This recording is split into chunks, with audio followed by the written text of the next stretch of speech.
누가복음 18장 9절부터 14절까지 함께 읽습니다. 또 자기를 의롭다고 믿고 다른 사람을 멸시하는 자들에게 이 비유로 말씀하시되, 두 사람이 기도하러 성전에 올라가니 하나는 바리새인이요 하나는 세리라. 바리새인은 서서 따로 기도하여 가로되, 하나님이여, 나는 다른 사람들 곧 토색, 불의, 간음을 하는 자들과 같이 아니하고 이 세리와도 같이 아니함을 감사하나이다. 나는 일회에 2번씩 금식하고 또 소득의 11조를 드리나이다 하고, 세리는 멀리 서서 감히 눈을 들어 하늘을 우러러 보지도 못하고 다만 가슴을 치며 가로되, 하나님이여, 불쌍히 여기옵소서. 나는 죄인이로소이다 하였느니라. 내가 너희에게 이르노니 이 사람이 저보다 의롭다 하심을 받고 집에 내려갔느니라. 무릇 자기를 높이는 자는 낮아지고 자기를 낮추는 자는 높아지리라 하시니라. 아멘. 무릇 자기를 높이는 자는 낮아지고 자기를 낮추는 자는 높아지리라. 이것이 주님의 말씀의 본문의 결론입니다. 그리고 주님께서 이 말씀하신 이유가 누가복음 18장 9절에가 나오는데, 자기를 의롭다고 믿고 다른 사람을 멸시하는 자들에게 이 비유로 말씀하셨다. 자기를 의롭다고 믿고 다른 사람을 멸시한다. 그러면서 무릇 자기를 높이는 자는 낮아지고 자기를 낮추는 자는 높아진다. 자기를 낮추는 자가 높아진다. 높아진다는 것을 우리가 자꾸만 육적인 눈으로 성경을 해석하게 되면 돈을 더 많이 벌고 더 높은 명예를 가지고 더 성공하고 더 잘 나가고 더 좋은 집에 살게 되고 이런 식으로 생각하는데, 하나님의 말씀에서 더 높아진다는 것은 누구하고 가까워진다는 이야기냐 하면 하나님과 가까워진다는 이야기를 하고 있는 것입니다. 하나님의 더 깊은 사랑 속에 들어와 살게 되고 복음의 능력을 누리게 되어지고 더 많은 우리 주 예수 그리스도의 이름의 영광 속에 들어가 산다는 이야기, 하나님과 더 가까워진다는 이야기가 높아진다는 이야기지, 그러지 더 많은 걸 가지고 떵떵거리고 산다는 것이 아닙니다. 우리 마리아가 우리 주님의 사실은 몸을 빌려준 하나님께 순종한 여자 마리아가 자신의 비천한 자를 자신을 높아지게 해주었다 라고 기도했지만, 마리아의 삶이 대단한 궁궐대궐에 산 것도 아니고 우리 주님께서 이 땅에 태어나신 이후에 그러지 그 동네 나사렛 동네에서 잘 사는 예루살렘으로 이사하게 된 것도 아니라 그런 이야기입니다. 정말로 높아지는 것은 누구 앞에 높아지는 거냐 하면 주님 앞에서 높아지는 거지, 세상에서 부자가 되고 사장이 되고 성공하는 자리에 앉으면 높아지는 것을 이야기하지는 않습니다. 거꾸로 자기를 높이는 자가 낮아진다는 것은 하나님과의 관계에서 무너진다는 이야기를 하고 있는 것입니다. 하나님의 은혜에서 떨어지고 끊어지고 하나님의 은혜가 약해지고 성령의 임재와 임하심이 약해지고 없어지고 그런 이야기가 낮아진다는 이야기를 하고 있는 것입니다. 그래서 거기에서 내가 육적인 눈이 아니라 영적인 눈으로 하나님의 말씀을 바르게 해석하는 관점은 굉장히 중요합니다. 이제 두 사람이 기도하러 올라갔는데 한 사람은 바리새인이고 한 사람은 세리다. 당시에 왜 이 비유로 주님이 말씀하셨냐 하면, 그 당시 유대 땅에 그 당시에 예루살렘이나 유대인들 속에서 누가 최고 존경스럽냐 하면 바리새인이었고, 누가 최고 하나님을 섬기는 사람들 가운데 똑바로 사냐 그러면 바리새인, 그리고 누가 최고 못됐냐 그러면 세리, 그렇게 딱 대별되는 것이었습니다. 지금 현재 우리 한국 상황에서는 누가 최고 의롭냐, 누가 최고 쓸모없냐 그래도 그게 답이 없어요. 우리는 답이 없는데, 당시에 2000년 전에 이 유대 상황에서는 누가 최고 경건하고 누가 최고 바르게 살고 누가 최고 하나님 앞에 올바로 서 있냐 하면 바리새인 그랬고, 누가 최고 악하게 살고 못되게 사냐 하면 세리 혹은 창기, 세리와 창기 그러거나 주로 남자가 세리를 했으니까 남자 일이 그럴 때는 세리 이렇게 했습니다. 그래서 이 두 사람인데 문제는 기도하러 하나님께 올라갔습니다. 성전에 올라갔어요. 그래서 바리새인이 기도하는데 서서 따로 기도하여 가로되, 따로 기도했다는 이야기는 저 세리하고는 나하고는 급수와 레벨이 틀리니까 근처에서 기도하면 나도 지저분해지니까 나는 멀리 떨어지겠다. 그렇게 해서 이제 기도한 거죠. 따로 서서 기도하여 가로되, 서서 기도했어요. 이 사람은 서서 기도했어요. 하나님이여, 나는 다른 사람들 곧 토색, 불이, 간음을 하는 자들과 같지 아니하고 이 세리와도 같지 아니함을 감사하나이다. 제가 지난주에 어떤 목사님 설교를 들었는데 설교를 들으면서 내내 사실은 좀 마음이 답답하고 힘들고 좀 불쾌하고 막 이런 그 설교 내용은 좀 그럴싸하고 괜찮았는데 왜 그 설교, 그 목사님의 설교를 들을 때 그랬느냐. 그 목사님 성경 공부를 가르치고 있었는데 설교를 들을 때 그러더라고요. 근데 이유가 있는데 그 이유가 왜 그러냐 하면 그 목사님은 자기는 말씀을 다 아는 사람, 자기는 말씀에 융통한 사람, 자기는 하나님 뜻대로 다 사는 사람, 자기는 그러게. 그리고 이제 말씀을 듣고 있는 사람들은 그냥 어리석은 사람들이고 틀린 사람들이고 잘못된 사람들이고 부족한 사람들. 그러니까 설교 시간에 그 야단을 치는 거, 야단 치는 것도 하나님의 말씀에 따라 죄 중에 야단쳐도 같은 죄인의 입장에서 하는 것하고 권면하고 책망하는 것하고 나는 똑바로 사는데 당신은 왜 그러냐? 이제 그런 식의 야단을 치는 거예요. 지금 이 말씀이 있는데 당신들 요거 알고 있어요? 요거 요런데 당신도 이렇게 생각했어요? 안 그랬지요? 당신이 틀렸단 말이에요. 이제 그런 식의 설교를 하는 거예요. 근데 내내 그러는데 정말 정죄를 받는 이렇게 정죄하고 비난하고 공격하는 이런 말은 부드럽게 하는 입장인데도 그러더라 그 말이에요. 그래서 참 말씀을 듣는 것이 여기 교인들은 왜 험난한 세월을 살고 계시겠구나 그런 생각을 하면서 들어봤습니다. 그래 들어볼만 하다고 이렇게 이제 추천되어져서 들어봤는데 그렇습니다.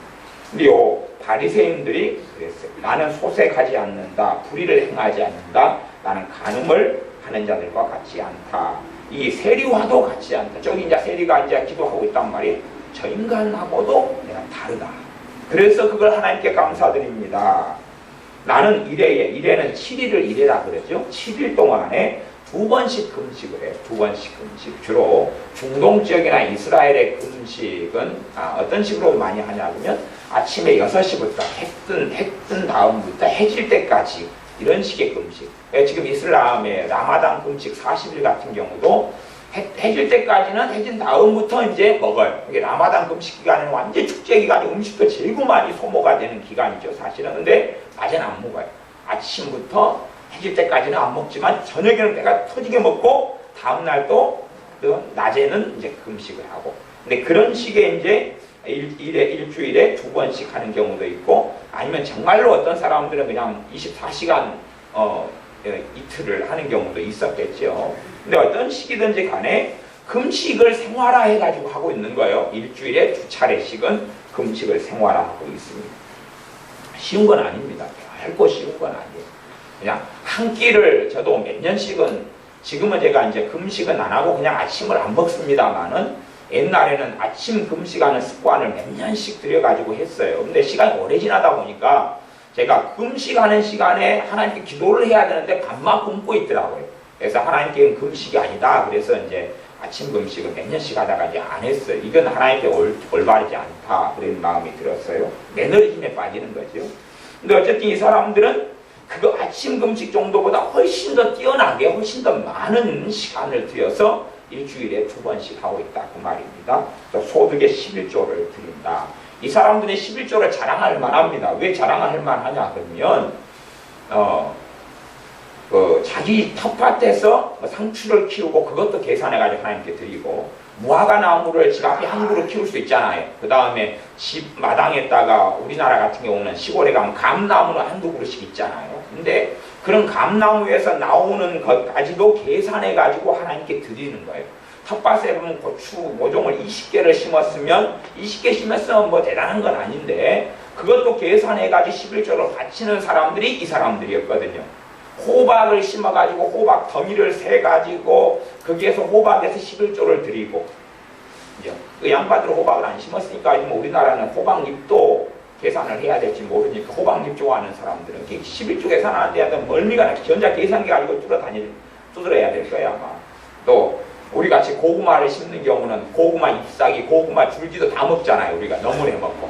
그러면 그 고구마 잎사귀 줄기도 다 계산해가지고 두드려가지고 무게를 다 했든지 어쩌든지 11조 계산만 하더라도 아마 못 살 거예요. 아주 정밀하게 율법적으로 산다면.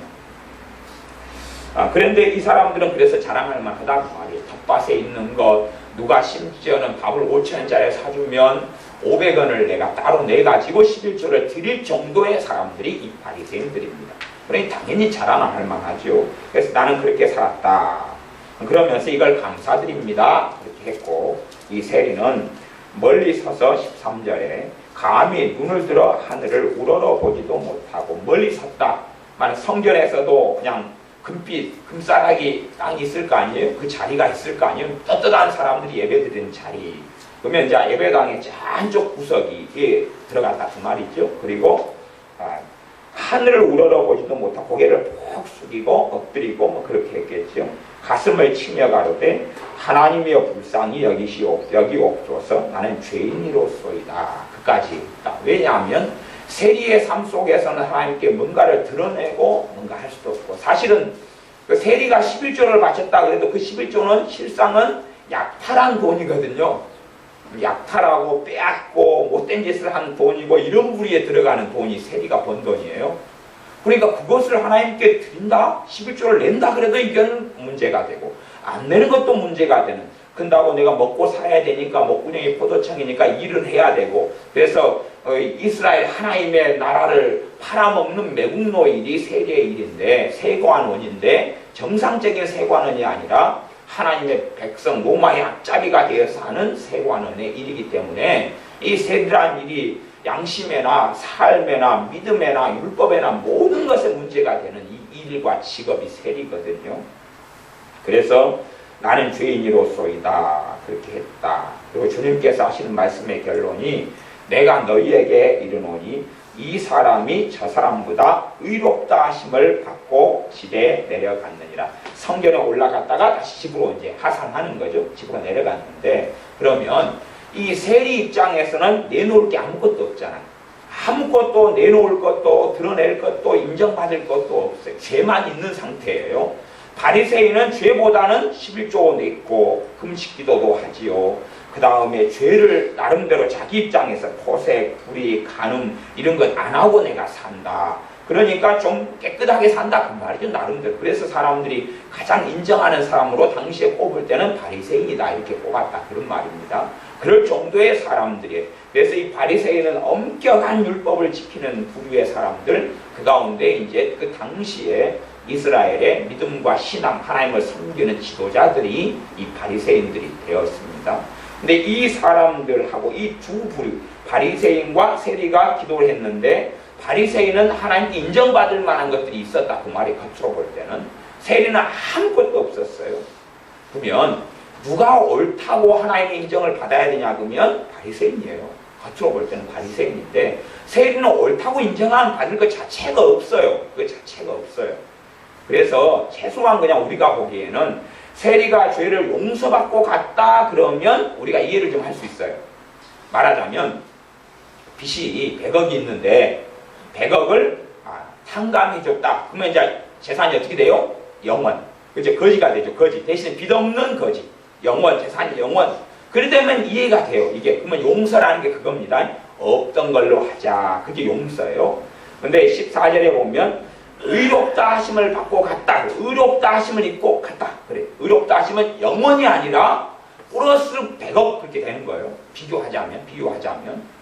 이게 100억이 너가 나한테 갚아야 되잖아. 그랬다가 그거 없어 하고 0 됐다가 이제 너 100억 줄게 받아. 그렇게 해서 받고 내려간 것이 육적으로 이야기할 때 비유할 때는 그런 것. 그런 것이 영적으로는 의롭다 하심을 받고 갔다 그 말이에요.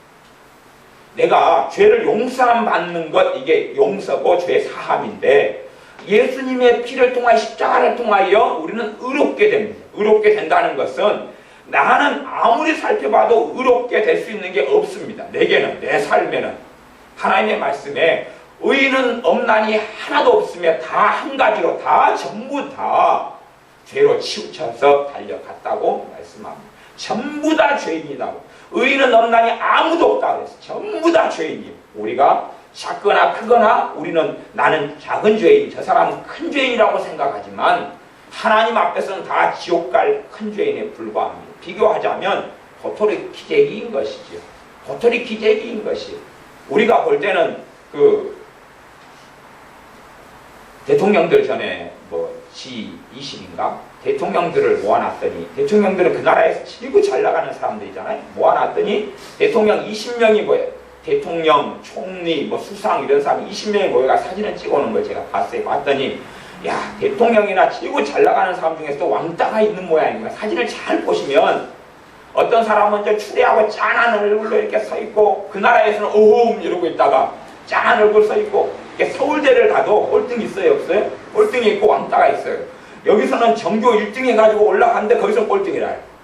그러니까 서울대 가서 중간도 있고 지쪽도 있고 꼴등도 있고 그러는 것처럼 야, 대통령의 세계에서도 자기 나라에는 막 큰 소리 쳤는데 다른 나라들하고 비교하면 가난한 나라 대통령, 후진국 대통령, 못 사는 나라, 상대적으로 빈곤한 나라 막 이런 경우는 이제 주눅이 들어가지고 대통령이라도 할 소리 못하고 이렇게 있는 그런 모습을 가만히 대통령 수상들이 모여있는 모습을 보면 어떤 사람 이렇게 딱 있다가 어떤 사람은 이렇게 있다가 어떤 사람은 있다가 막 그렇게 표정이 다른 걸 봐요.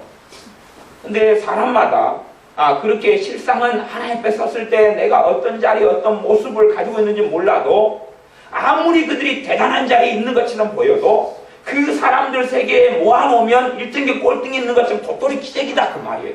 도토리 기재기인 것이. 내가 잘났다고 이 세계 속에서는 막 어흥하고 과시되지만 실제로 하나님의 눈앞에 볼 때는 그냥 그것이다. 그것인 것이. 그래서 하나님께서 가지고 계신 우리 주 예수님께서 가지고 계신 의로움을 예수님 앞에 엎드리고 예수님을 의지하는 사람에게 입혀주시는 것. 그게 예수님의 복음입니다. 그게 예수님의 복음입니다. 근데 이 세리는 아무것도 의롭다 할 게 없는데 이 세리가 지금 성전에 들어와서 지금 고개 숙이고 그리고 난 죄인입니다 라고 기도하고 갔지. 여기서 성전에 가서 청소했다. 청소했으면 좀 착한 일 한 거잖아요. 성전이 막 그냥 예를 들어서 막 10,000평인데 10,000평을 3박 4일 동안에 청소하고 갔더니 의롭다 한 것도 아니고 세리가 돈을 바리바리 싸가지고 와가지고 막 그냥 가만히 딱 금덩어리 은덩어리 다이아몬드 싸가지고 와가지고 제사장 앞에 부어대면서 이거 하나님께 바칩니다. 그러니까 의롭다 그것도 아니고 세리가 그런 이야기는 아무것도 없습니다. 세리가 아이고 내가 죄 지었으니까 고아를 한 100명을 갖다 도와야지. 그 고아 한 명당 100만 원씩 줘가지고 1억을 투자해가지고 온 다음에 하나님 내가 죄인인데 고아 100명을 돕고 왔나이다. 그러니까 너 의롭다 그런 게 아니고 아무것도 없다 그 말이야. 죄만 가지고 나온 사람이 세리입니다. 죄만 가지고 나온 사람이 세리인데 주님께서 바리새인보다 의롭다 하심을 받고 갔다. 이게 주님께서 이 부분에서는 더 깊이 안 나갑니다. 깊이 안 나가신다는 것은 당시에 바리새인들이 막 듣고 있는데 바리새인들은 의롭다 절대 못 받았어 그렇게는 안 하시고 왜 바리새인들 가운데도 그래도 주님께 돌아오는 바리새인들이 극소수가 있었거든요. 그런 식으로는 말씀 안 하시고 바리새인보다 이 세리가 의롭다 하심을 받고 갔다. 의롭다 하시면 뭐예요? 용서가 되어진 다음에 받는 게 그 다음에 의로움이에요. 재산이 빚을 졌다가 0이 된 다음에 그 다음에 이제 돈 재산이 100만 원, 1000만 원 1억이 생겼다. 그렇게 한 것처럼 하나님의 의로우심을 이 세리로서는 아무것도 가질 수 없는데 받은 것이 의로움입니다. 세상은 이것이 18장 9절에 보면 자기를 의롭다고 믿고 다른 사람을 멸시하는 자들 이것이 내가 비판하는 죄가 됩니다. 비판하고 판단하는 죄가 그렇습니다. 내가 조금 더 어떻게 살기 때문에 그렇게 살지 못하는 사람들을 멸시하기 쉽고 판단하기 쉽고 정죄하기 쉽고 비난하기 쉽습니다. 그러니까 문제는 그것이 우리에게는 치명적인 죄가 됩니다. 치명적인 죄. 문제는 치명적인 죄가 되는 걸 모르는 것은 한두 번 해가지고는 호시가 안 나고 큰 문제를 안 일으키거든. 일으키지 않습니다. 꼭 이 혈관에 고혈압 그러면 혈관벽이 점점 막혀가잖아요. 막혀가는데 그래도 아직 구멍이 뚫려 있기 때문에 피가 소통하거든. 대신 혈압이 높아져가지고 이제 혈관벽에 노폐물이 쌓이면서 뭐 지방이 쌓이고 뭐가 쌓이면서 점점 좁아가지만 아직은 살만하죠. 하지만 이것이 어느 때가 되면 확 막혀버릴 거 아니에요. 이렇게 해서 하나님의 은혜의 물줄기가 지금 점점점 막혀가고 있는 것이 혈관벽이 막혀가는 것처럼, 그러나 아직은 소통하고 있기 때문에 못 느낄 수가 있다. 근데 문제는 어느 때가 되면 아주 치명적인 문제가 일어난다. 그 말이죠. 그래서 이것이 오랫동안 판단하고 비판하고 정죄하고 산 사람들은 다시금 회개하다가 기도하다가 이 문이 열린 다음에 쉽게 이게 몸에 배어버린 사람들은 이게 잘 빠지지를 않습니다. 이게 잘 빠지지를 않아요. 그래서 이 판단하고 비판하는 죄는 죄 중에서 치명적인 죄가 됩니다. 이것을 주님께 가지고 나아가서 바르게 주님 십자가 의지하고 지금 내 의로움으로 내 깨끗한 삶으로 죄를 씻을 수가 없습니다. 내가 죄를 지어가지고 나아간 다음에 주님, 내가 이 우리 동네 청소를 그냥 다 볼 테니까 이제 좀 용서해 주십시오. 그걸로는 용서받을 수가 없습니다. 하나님, 내가 그냥 온 아파트를 팔아가지고 이 아파트가 요즘은 금이 떨어져가지고 1억 5천밖에 안 되는데 그냥 하나님께 아싸리 드리겠습니다. 그런 이제 용서해 주십시오. 용서받을 수 없습니다. 그건 돈으로도 안 되고 내가 선행으로도 안 되고 내가 착하게 사는 걸로도 되는 것이 아닙니다. 요한계시록에 보면은 세마포를 신부가 입었는데 그 세마포는 성도의 선한 행실이라 그런 말씀이 나옵니다. 근데 그것을 잘못 해석해 버릴 수도 있어요. 잘못 해석해 버릴 수도 있어요. 잘못 해석하는 건 뭐냐 그러면 세마포를 입었는데 이 세마포가 선한 행실이라는 이야기는 내가 짜서 만든 옷이잖아요. 그렇지요? 내가 선한 행실을 하니까 하나의 시줄이 되고 내가 또 착한 일을 하니까 내가 날실이 되고 그래가지고 천이 만들어져 옷이 잘 되는 거예요. 근데 그렇게 해석할 수 있는데 그 해석은 틀린 해석이기 때문에 그게 아니라 너희는 예수 그리스도로 옷 입으라. 예수님의 의를 내게 입혀주어서 세마포가 되는 것입니다. 본질적으로 예수님의 의를 입어서 세마포가 되는 것이. 그리고 하나님의 일이 무엇입니까? 그게 선한 일이거든요. 하나님의 일이 무엇입니까? 하나님을 믿고 하나님의 보내신 자 그리스도를 아는 것이 하나님의 일입니다. 예수님을 사랑해가고 예수님을 알아가고 예수님을 닮아가고 주님과 함께 살아가고 그것이 선한 행실이죠. 그것이 내가 예수님의 세마포를 입은 것을 깨끗하게 유지하는 것이고 이 세마포가 깨끗해지는 방법, 더러워지는 것은 죄를 짓으면 더러워지지만 깨끗해지는 것은 믿음을 통하여 예수님의 보혈의 세마포를 계속 빨고 빨아야지 깨끗하고 더 깨끗하게 유지가 되겠죠. 그것이 선한 행실이란 이야기지. 내가 겸비함으로 주님 앞에 나아가고 죄를 회개함으로 나아가고 그게 선한 행실이라는 거지. 내가 고아를 돌보고 과부를 돌보고 그것이 세마포를 만든다는 이야기는 결코 아닙니다. 물론 회개의 결과가 깨끗한 마음, 회개의 결과가 선한 마음, 회개의 결과가 겸손함, 회개의 결과가 선행, 회개의 결과가 봉사와 구제로 나타나는 것, 순종으로 나타나는 것 당연한 이야기입니다. 하지만 회개의 결과 자체가 회개가 되는 건 아니에요. 제가 최근에 나온 책들이나 회심이나 이런 책들을 보면 회개의 결과를 회개라고 설명을 하더라고요. 그런 좀 답답함을 제가 발견했는데 이번에 포로셔 목사님의 회심이라는 책도 그런 좀 오류를 좀 범하고 있던데 회개의 결과가 회개다 말하자면 그래서 포도나무에 포도가 맺혔는데 포도가 포도나무다 말 돼요? 안 돼요? 안 되죠. 포도나무니까 포도를 떼가 되면 맺히는 것이에요. 그치? 포도 열매를 가리켜서 포도다 그러면 회개의 제가 그래서 전에도 결과론적인 측면에서 회개를 보는 게 아니라 회개의 본질의 측면에서 회개를 봐야 된다. 그리고 회개의 본질에서 십자가의 능력이 나타나고 주님의 보혈이 역사하고 그러면 그 다음에 때가 되면 포도 열매가 맺히고 무화과 나무에는 무화과가 맺히는 것이 당연한 일이다. 그러지 무화과가고 무화과 나무도 아니고 포도나무가 결코 아니다고 그렇게 제가 이야기했습니다. 그래서 우리의 삶 속에 내가 나보다 못한 사람과 함께 살다 보면 무엇이 강해지기 쉽냐? 그러면 내 의가 강해지기 쉬워요. 도토리 키재기를 하게 되는 거죠. 나는 이렇게 잘 살고 있는데 저 사람은 못 사는 걸 보면 이제 내 안에 성질이 나고 분노가 나고 원망이 나고 불평이 나오고 그러면서 나는 이 두 사람, 기도하는 두 사람 중에서 누구 자리에 들어가냐 그러면 바리새인 자리에 들어가고 막 바리새인 자리에 들어가고 말아요. 다 그런 건 아니지만 일부 목사님하고 사모님을 보면 이제 목사님은 일단은 설교를 하잖아요. 그렇죠? 설교를 해요. 하지만 목사님도 사람이니까 가정생활 할 때는 성질도 내고 짜증도 내고 막 말실수도 많이 할 거 아니에요. 이거 지금 막 많이 해요. 많이 해요. 똑같아요. 그냥 똑같아요. 수준이 목사님, 사모님 비슷합니다. 비슷한데 이제 대신에 사모님은 설교자가 아니니까 사랑합시다 그렇게 설교를 안 할 필요가 없잖아요. 그냥 듣고 이제 앉아있죠. 팔짱 딱 끼고 아침에 부부싸움 한 다음에 팔짱 끼고 딱 앉아있고 목사님은 주보에 설교를 신학분 대로 뭐 설교해야 됩니까? 사랑합시다 설교를 해야 돼요. 그러니까 이제 재판관은 사모님이 되셔요. 갖고 딱 앉아서 니나 잘해라. 네가 아침에 나한테 나를 사랑하라고 그랬더니 말씀에도 남편들 아내 사랑하라고 했더니 네가 나한테 아침에 그냥 막 따지고 달라들고 나한테 그러고 어쩌고 꼬투리 잡고 막 그 다음에 또 설교를 사랑은 허다한 허물을 덮느니라 그래서 설교하는 거 네가 지금 네 옷 그 와이셔츠 다림질 제대로 안 했다고 네가 뭐 잔소리하고 당신 그려놓고 앉아가지고 이제 그렇게 한다고.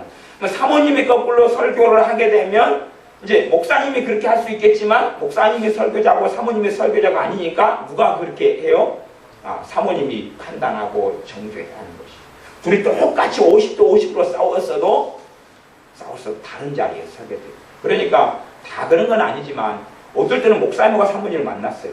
그래가지고 와, 그 연상하고 결혼하셨는갑습니다. 그럼 물어보면 갑자기 목사님 사실은 내 사모가 나보다 10살 적어요. 그래서 사모님 쭈글쭈글해 쭈글쭈글해. 그래서 그리고 또 어디 갔더니 이 목사님하고 사모님하고 거의 동갑이신 것 같아요. 그랬더니 그 목사님도 사모님이 10살이 어리대요. 근데 얼굴 똑같은 거예요. 왜 그러냐 그러면 제가 그 목사님 댁에서 살았는데 살았는데 맨날 부부싸움 하는데 사모님이 이러고 있거든. 이러고 있거든. 설교 시간 되면 작은 교회 우리 교회보다 작은 교회에서 이러고 있으니까 니 뭐 하나 보자 그러는 거예요.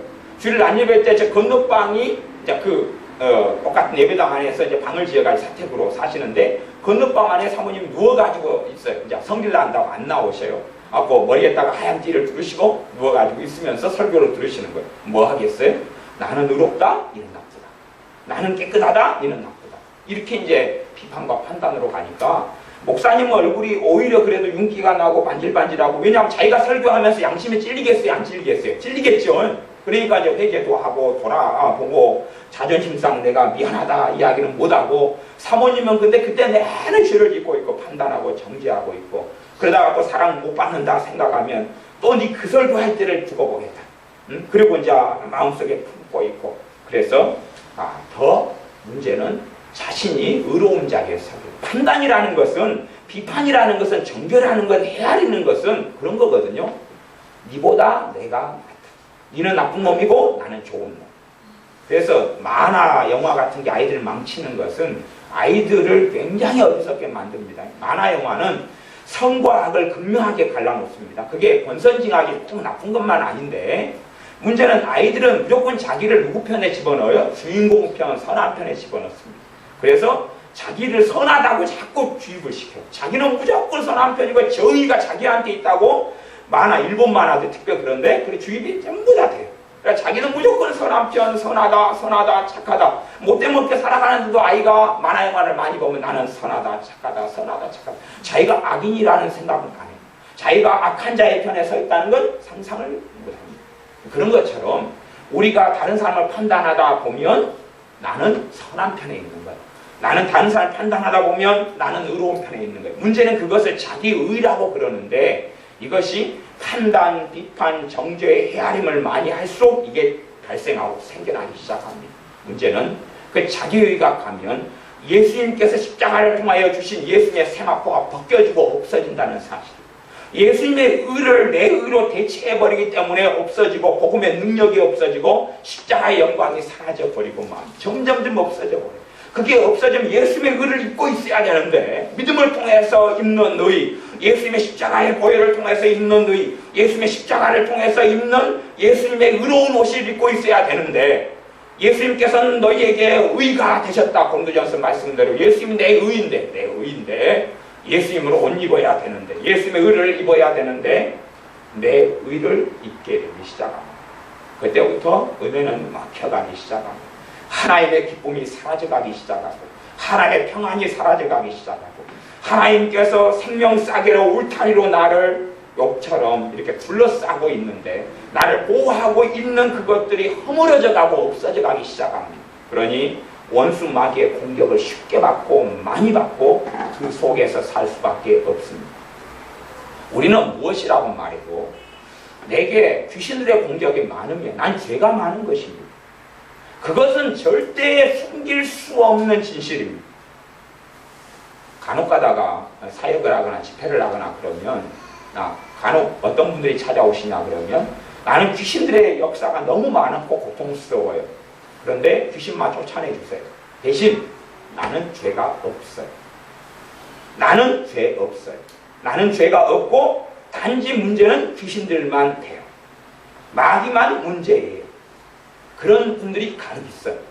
지난번에도 그런 분이 오셨었어요. 그래서 감사하게, 제가 감사하다고 이야기했죠. 그렇지만 그런 분은 이제 또 떠나가시고 그랬는데, 왜냐하면 죄 때문에 마귀가 역사하는, 죄가 마귀가 역사하는 권리증이거든요. 귀신이 공격하고 역사하면 죄가 있기 때문에 역사하는 거예요. 그런데 나는 죄는 없어요. 그러니까 나는 회개하지 않겠어요. 나는 잘못한 게 없어요. 그러니 귀신만 문제고 마귀가 문제니까 마귀만 쫓아내주세요. 그래서 제가 낮에 판단, 비판, 죄를 이어서 낮에 하고 오후에 말씀을 전하지만, 제가 낮에 귀신 이야기 한마디 한 적이 없습니다. 마귀 이야기 한마디 한 적이 없어요. 정사님이 사역기도 할 때는 마귀 막 쫓아내고 그러는데, 판단에 영 쫓아내는데 사실 그런 건 할 필요가 없는 것이 됩니다. 마귀 문제가 아니고 누구 문제? 내 문제. 내가 지은 죄의 문제지. 그래서 때로는 마귀도 억울할 때가 있습니다. 마귀도 억울할 때가 있어요. 네가 지은 죄 때문에 내가 들어간 거지, 내가 들어가가지고 네가 죄를 지은 게 아닌데, 내가 들어가서 지은 게 아니라 네가 지었으니까 내가 들어온 거고 내가 역사하는 건데, 네가 거꾸로 원천적인 너의 죄를 나한테 뒤집어 씌우느냐? 야, 나는 이럴 때는 억울하다. 그래서 나중에 소송을 제기할 수도 있습니다. 나중에 피해 보상해달라 그러면, 명예훼손 시켰다 그러면 보상을 해주셔야 될지도 모르겠습니다. 그러니까 판단과 비판은 내 죄예요, 내 죄. 죄의 문제를 해결하고, 이 죄는 하나님과의 내 문제가 되는 것이지, 그저 마귀의 어떤 공격이나 이런 문제를 일단 제껴놓고 하나님하고 내 관계에서 맡긴 것을 풀고 해결해야 됩니다. 판단과 비판이 강해지면 내 정의가 강해져요. 정의가.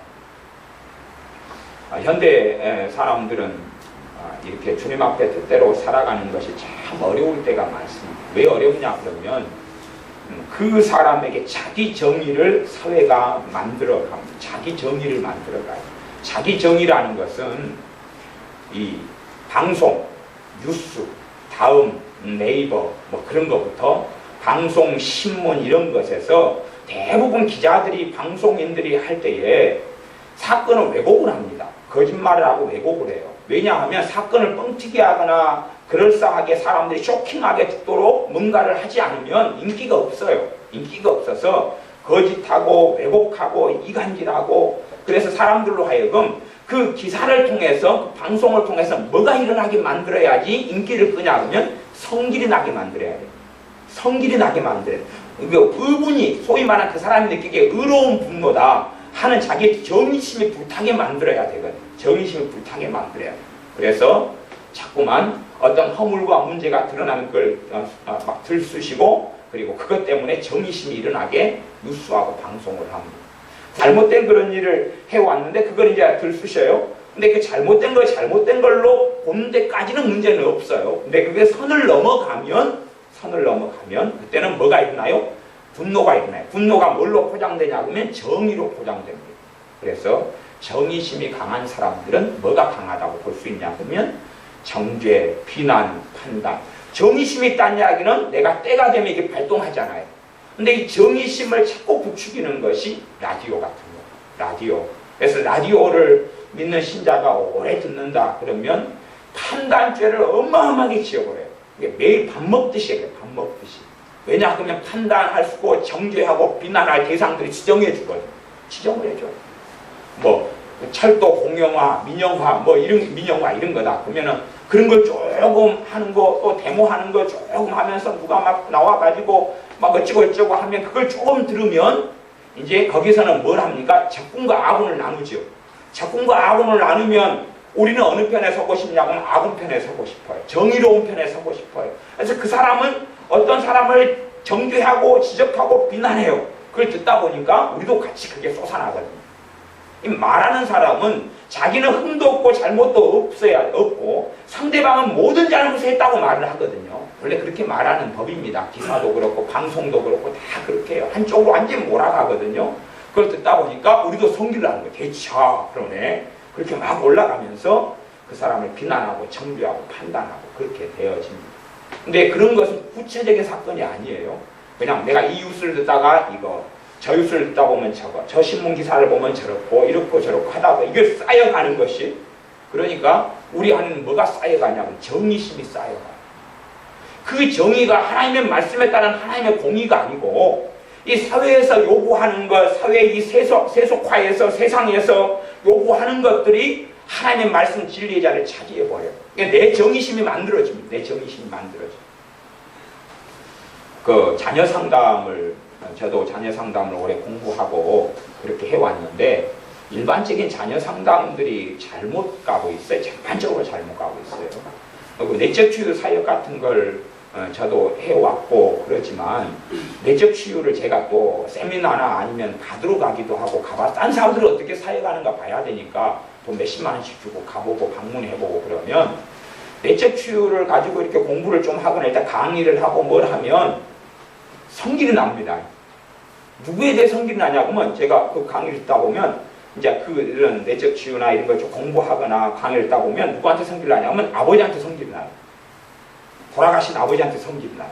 왜 성질이 나냐 그러면 어떻게 가르치냐 그러면 이제 마땅히 아버지가 자식에게 해줘야 될 일 그래가지고 30가지를 제시합니다. 마땅히 아버지라면 자식에게 이 30가지는 꼭 해줬어야 된다. 그리고 30가지를 제시해요. 30가지 목록을 보니까 제가 받은 혜택은 3가지밖에 없는 거예요. 27가지는 내가 박탈당했잖아요. 그러니까 27가지에 대해서는 누구를 비난할 수 있어요? 아버지를 비난할 수 있어요. 그러니까 이제 27가지에 대해서 분노가 나오는 거예요, 이게. 그래가지고 분노를 나오게 한 다음에 그걸 또 치유한다는 거예요. 이게 쇼쇼쇼가 되는 거죠. 요즘엔 쇼쇼쇼 안 하죠. 옛날에 그 쇼쇼쇼를 허참신가 누가 하셨는데 그걸 계속 다른 데서 쇼쇼쇼를 하고 계시는 거예요. 그러니까 그게 현대 문화적인 산물이거든요. 이 민주주의 국가라는 이 문화적인 산물을 갖다가 그 진리인 양 만들어버려. 심리학을 이용해서 그 진리인 양. 그래서 당연히 엄마면 아빠면 이까지는 해줬어야 돼. 근데 만들어가지고 이제 그게 정의란 말이야. 내 정의. 성경에는 전혀 없는 것. 해줬어야 돼. 근데 안 해줬어. 그러니 나는 당연히 성질 낼 수 있어. 그리고 거기에서 부모에 대한 판단과 비판 그리고 원망이 생겨나옵니다. 그런 것을 계속하여 상담을 통해 가르치더라고요. 저도 상담을 오래 해왔고 그렇게 또 다녀보면 그 내용들이 그런 것이에요. 내용들이 부모, 뭐 자식, 자녀 교육, 뭐 상담, 내적 치유 그런 데 차지하고 있어요. 그래서 이 사람들이 이제 그렇게 자기 상처를 치유하러 왔는데 더 드러나니까 상처가 더 되는 거예요. 이제 상처가 더 돼. 당연히 내가 이렇게 받았어야 되는데 엄마가 안 해줬어, 아빠가 안 해줬어. 누가 나한테 학대를 할 때 엄마가 당연히 이걸 막았어야 돼. 아빠가 안 막았어야 돼. 근데 안 막아줬어. 그러니 내가 비난하고 공격해도 돼. 그래서 정의심이 만들어져. 자기 정의에서는 생겨나는 게 분노거든요. 분노가 생겨나요. 자기 정의에서는 원망이 생겨나요. 그래서 원망을 마음껏 하고 분노를 마음껏 하고 그 다음에는 하나님과는 거리가 멀어지게 됩니다. 하나님과 거리가 점점점 멀어지게 돼요. 이 비판과 판단, 정죄 이런 것은 분노를 가져오고 짜증을 가져오고 실망을 가져오고 원망을 가져옵니다. 그리고 그것이 자녀들에게도 뭘로 가냐면 잔소리로 가요. 잔소리하는 것이 내용 자체는 틀리지 않습니다. 내용 자체는 별로 틀리지 않아요.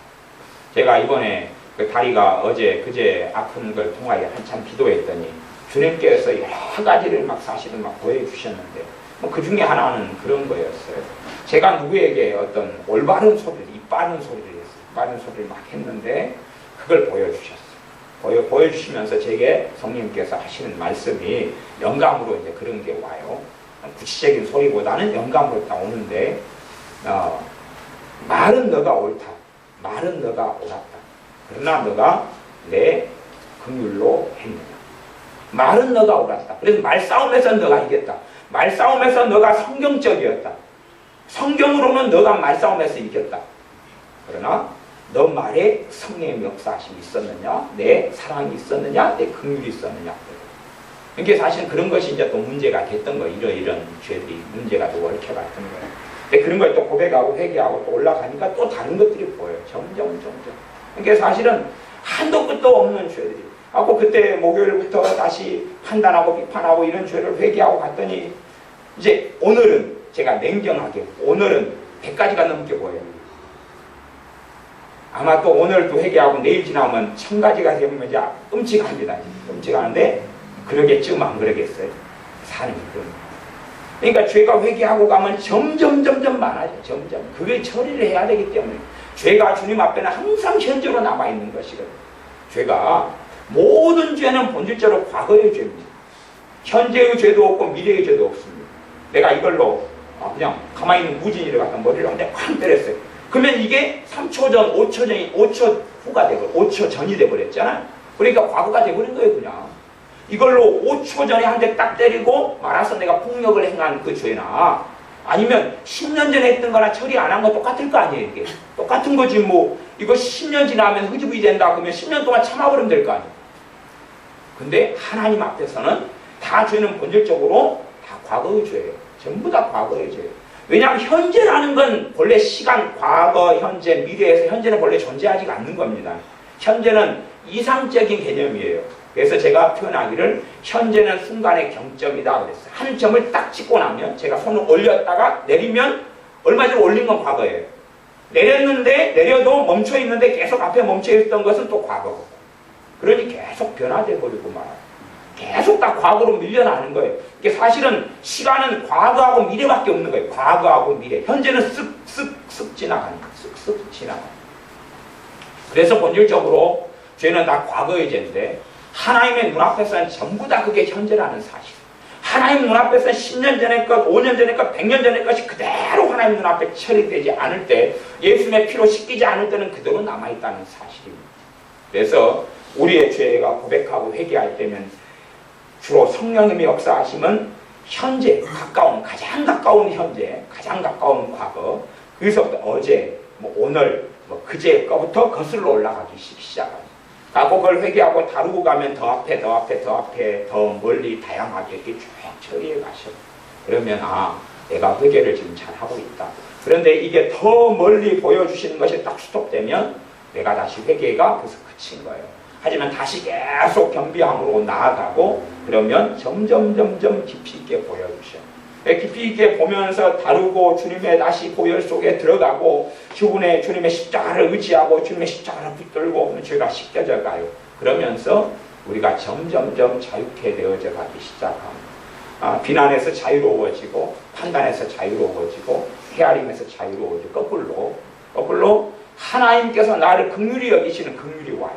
그래야 내가 하나님의 긍휼로 다른 사람을 긍휼히 여길 수 있거든요. 하나님의 사랑이 내게 부어져요. 왜 막혔던 것이 열리니까 하나님의 사랑이 느껴지고 체험되어져요. 그 다음에 하나님의 사랑으로 사랑해야지 내 사랑으로 사랑하면 그 사랑이 아닙니다. 그러니까 많은 사람들은 자기 사랑으로 사람을 사랑하려고 그러는데 그건 사랑이 아니에요. 그건 육적인 것이고 그 때로는 연민이 돼버려서 오히려 마귀가 역사하고 공격하는 통로가 돼버리는 마음입니다. 내 사랑으로 사랑하라는 하나님의 말씀이 없습니다. 내 사랑이 아니라 성령님의 사랑이고 주님의 사랑이고 아버지의 사랑으로 사랑하는 것이지 내 사랑은 능력이 없습니다. 내 사랑은 어그러지고 더럽고 추해할 뿐이에요. 주님의 사랑만 우리 주 그리스도의 사랑이 와가지고 그 사랑이 원동력 돼서 그 사랑으로 사랑하는 것이지 내 사랑으로 사람을 사랑할 수가 없습니다. 그래서 주님의 사랑 없이 내가 옳은 소리를 했다 할지라도 그게 잔소리가 되는 거예요. 그게 자녀를 건강하게 하지 못하고 바르게 하지 못해요. 그러나 내가 주님의 사랑으로 하면 책망이 자녀를 바르게 하고 권면이 바르게 하는데 내가 그냥 마음이 급해가지고 옳은 소리를 나는 할 수 있는데 그 옳은 소리가 성령 하나님의 역사하심이 아니고 사랑이 아니고 그냥 내 것으로 해서 어그러진 좋지 않은 열매가 맺힐 때가 많습니다. 사실은 그래서 우리가 어떤 말을 할 때에도 주님 앞에 2초, 3초, 5초를 스톱하는 것이 굉장히 중요합니다. 잠깐 멈추고 주님 의지하는 시간을 2초, 3초, 1초만 잠깐 가져도 주님의 사랑이 역사할 수 있어요. 내가 누구를 내 자식이 굉장히 안 좋은데 내가 그냥 그 자식을 이렇게 끌어안을 수 있다고 쳐요. 내가 끌어안는데 그냥 끌어안아봐야 육적인 끌어안음이고 내가 주님 앞에 2초, 3초를 머물고 그 다음에 주님을 의지하고 끌어안으면 내 손을 통해서 내가 안는 내 자식을 안는 그걸 통해 누가 역사하냐 그러면 하나님의 사랑의 역사. 하나님의 사랑의 역사에서 마귀가 강하게 역사하더라도 내가 주님 의지하고 주님의 사랑으로 손을 잡고 끌어안고 그러면 마귀 역사가 물러가요. 그래서 사랑은 주님의 사랑, 내 사랑 말고 주님의 사랑의 통로가 내가 되는 거예요. 통로, 난 통로. 스토파이프처럼 나는 통로. 내가 은혜의 통로. 내가 주님의 사랑으로 안으면 날 통해 은혜가 흘러가거든요.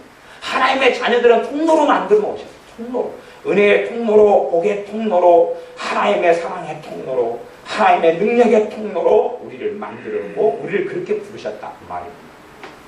그런데 우리가 통로가 되기보다는 내가 저 사람보다 높아, 내가 저 사람보다 의로워, 내가 저 사람보다 괜찮아, 내가 저 사람보다 바르다, 내가 저 사람보다 주님과 가깝다, 내가 저 사람보다 똑바로 산다, 그렇게 가면 이걸 자기의라 그러는데 이 자기의는 심각한 하나님의 은혜가 막히는 것이 되어집니다. 그래서 우리의 삶 속에 내 의로 하나님께 나가는 게 아니고 내 의는 판단이 많아지고 비판이 많아질 때 내 의가 만들어진다 그랬습니다. 그래서 내 의가 아니라 판단을 회개하고 비판을 회개하고 헤아리는 걸 회개하고 정죄하는 걸 회개하고 그렇게 점점점 나아가서 내 의를 무너뜨려 가야 돼. 그것이 자기를 부인한다는 것입니다. 자기를 부인한다는 뜻은 그것이에요. 우리는 내 육적으로 살면 판단하는 게 더 수월해요. 판단하는 게 수월해요. 물론 판단이 죄가 많이 회개가 되어지면 판단하는 것이 이제 수월하지 않은 과정으로 들어갑니다만은 그것이 시간이 오래 걸릴 때가 많습니다. 내가 판단하는 것이 쉬운데 정죄하는 게 쉽고 욕하는 게 쉽다 그 말이에요. 그래서 아이들은 중학생, 고등학생 남자애들만 맞는 여자애들도 그렇더라고요. 아이들이 욕이 아니면 대화를 안 하는 것이.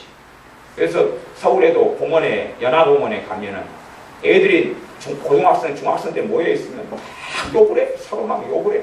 얘가 욕을 5마디 하면 얘는 7마디 하고. 근데 그것이 서로 싸우는 게 아니라 그냥 일상 언어더라고. 일상 언어. 막 욕을 해요. 막 그냥 막 그러고 막 그냥 발 그러고 뭐 하여튼 그래서 발이 더럽다 그런 이야기 같아요. 예.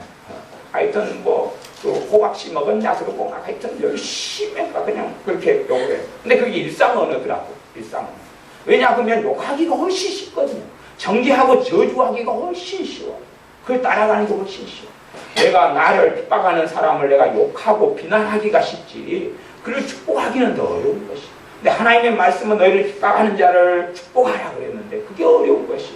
근데 그렇게 할 때에 이제 내게 묵힌 것들이 풀려나는 것이. 너희가 땅에서 풀면 어디에서 풀려요? 하늘에서 풀려요. 땅에서 묶으면 하늘에서 묶여요. 나를 핍박하고 힘들게 하는 사람 내가 주님의 이름으로 축복할 때에 내 묶인 것이 풀리거든. 건강이 치유되고 마음이 회복되고 하나님의 은혜의 문이 열리고 성령의 역사가 나타나고 그것이 내 의가 된다는 이야기가 아닙니다. 막힌 것을 뚫는 것이지 은혜는 은혜인 거지. 은혜에 막힌 물고가 뚫리는 것이에요. 그게 겸비함이기 때문에 겸손함이기 때문에 나도 용서받지 않고는 하나님 앞에 살 수가 없는 사람인데 나도 은혜 받지 않고는 살 수가 없는 사람이고 나도 내 의로움으로 설 수 없는 사람이기 때문에 나도 주님을 알지 못했으면 나도 그랬으면 나도 저주하는 사람이고 욕하는 사람이고 비난하는 사람이고 정죄하는 사람이고 악행하는 사람이고 우상 숭배하는 사람으로 남았을 거기 때문에 그럴 거기 때문에 그런 사람들에 대하여 내가 비난하고 판단하고 욕하고 그렇게 하기보다는 오히려 주님의 사랑의 통로가 되어야 된다는 이야기입니다. 내 가족과 형제와 내 이웃의 삶 속에서 내가 기도의 통로가 되고 내가 사랑의 통로가 되고 내가 은혜의 통로가 돼야지. 내가 판단과 비판과 정죄와 더 많은 악인들을 만났을 때라도 그 악이 악이라고 발견하는 것까지 보는 것까지는 문제가 안 되는데 선을 넘어가서 말하고 생각하고 헤아리는 것이 하나님 앞에 옳지 못하고 문제는 나와 하나님 관계가 막혀가기 시작한다는 사실입니다. 그러니 그런 것들을 우리가 회개함으로 주님 앞에 나아가서 오히려 내 의로움을 무너뜨리고 내 판단과 정죄와 헤아림을 무너뜨리고 주님 앞에 엎드릴 때에 우리의 그런 죄들이 씻겨져 나가고 그리고 오히려 우리가 사랑의 통로가 은혜의 통로가 될 줄을 믿습니다. 기도하겠습니다. 아버지 하나님, 우리 안에 있는 정죄하는 마음을 무너뜨려 주시옵소서. 우리 안에 판단하고 헤아리는 어리석은 마음들이 많습니다. 그리하오니 날마다 우리가 우리보다 못한 사람을 볼 때에 내가 잘난 부분에 있어서는 판단하고 정죄하고 비난하고 많이 살고 있습니다.